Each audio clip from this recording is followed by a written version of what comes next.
பவித்ரா, நாடு முழுவதும் சர்ச்சையையும் பரபரப்பையும் ஏற்படுத்தியுள்ள கச்சத்தீவு ஆவணங்கள் தொடர்பான அந்த தகவல்கள் தற்போது RTI மூலமாக 31/3/2024 அன்று ஒரு ஆங்கில செய்தித்தாளில் வெளியானது.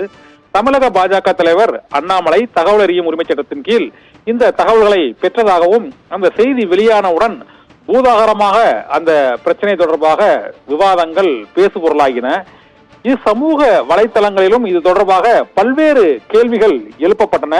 இதற்கு முன்பு இதே கச்சத்தீவு பிரச்சனை தொடர்பாக ஆவணங்களை தகவல் அறியும் உரிமை சட்டத்தின் கீழ் கேட்ட பலருக்கு அது தொடர்பான எந்த விதமான தகவல்களும் அளிக்கப்படவில்லை. அப்போது மத்திய வெளியுறவுத்துறையின் சார்பாக இது அண்டை நாடுகளின் உறவு பாதிக்கப்படும் என்பதாலும் உச்ச நீதிமன்றத்தின் வழக்கில் அது நீதிமன்றத்தில் வழக்குகள் நிலுவையில் இருப்பதாலும் அந்த தகவல்களை அளிக்க முடியாது என்று மறுப்பு தெரிவித்திருந்த சூழ்நிலையில் இப்போது தமிழக பாஜக தலைவர் அண்ணாமலை RTIயின் கீழ் அந்த தகவலை எவ்வாறு பெற்றார் என்ற கேள்விகள் சமூக வலைத்தளங்களில் எழுந்தன.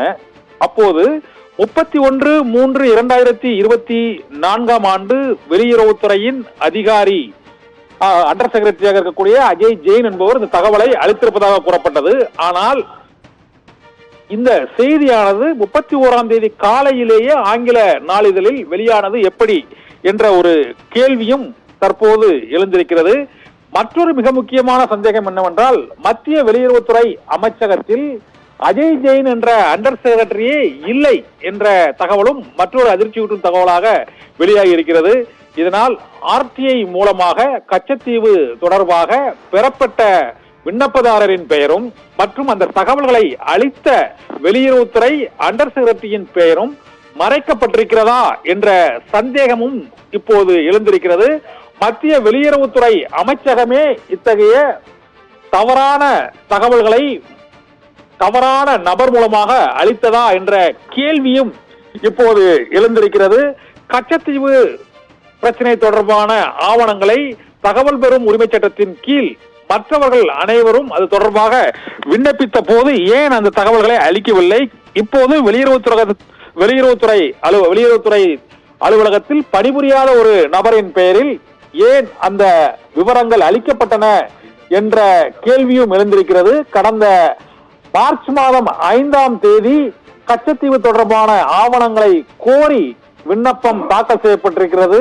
வழக்கத்திற்கு மாறாக அந்த விண்ணப்பத்தில் விண்ணப்பதாரரின் பெயரும் மறைக்கப்பட்டுள்ளது. விண்ணப்பத்தை ரிசீவ் செய்த அதாவது பெற்றுக்கொண்டு பதில் தர வேண்டிய CPIO பொது தகவல் அலுவலர் யார் என்ற விவரங்களும் மறைக்கப்பட்டுள்ளன. இதே போல பெறப்பட்ட RTI விண்ணப்பத்திற்கு CNV and 1 டிவிஷனில் அண்டர் செக்ரட்டரியாக பணியாற்றி வரும் அஜய் ஜெயின் என்பவர் தான் மார்ச் மாதம் 12ஆம் தேதி இதற்கான உத்தரவை பிறப்பித்திருக்கிறார். ஆனால் அஜய் ஜெயின் பிறப்பித்த அந்த 17 பக்க ஆவணங்கள் மனுதாரருக்கு எந்த கட்டணமும் பெற்றுக்கொள்ளாமல் இலவசமாக வழங்கப்பட்டுள்ளதாகவும் தகவல் வெளியாகி இருக்கிறது. இதனால் அண்டர் செக்ரட்டரி அஜய் ஜெயின் எந்த பிரிவுக்கு உத்தரவிட்டுள்ளார், யாருக்கு உத்தரவிட்டுள்ளார் என்ற தகவல்களை மத்திய வெளியுறவு அமைச்சகம் மறைத்துள்ளதா என்ற சந்தேகமும் எழுந்துள்ளது. இது தவிர மற்றொரு அதிர்ச்சி அளிக்கக்கூடிய உண்மை என்னவென்றால் எக்ஸ்டர்னல் அஃபேர்ஸ் மினிஸ்ட்ரியில் இணைய பக்கத்தில் CNV and 1 டிவிஷனில் அண்டர் செக்ரட்டரி அஜய் ஜெயின் என்ற நபரின் பெயரே இல்லை என்ற தகவலும் இப்போது மேலும் ஒரு அதிர்ச்சி ஊட்டக்கூடிய ஒரு தகவலாக இருக்கிறது.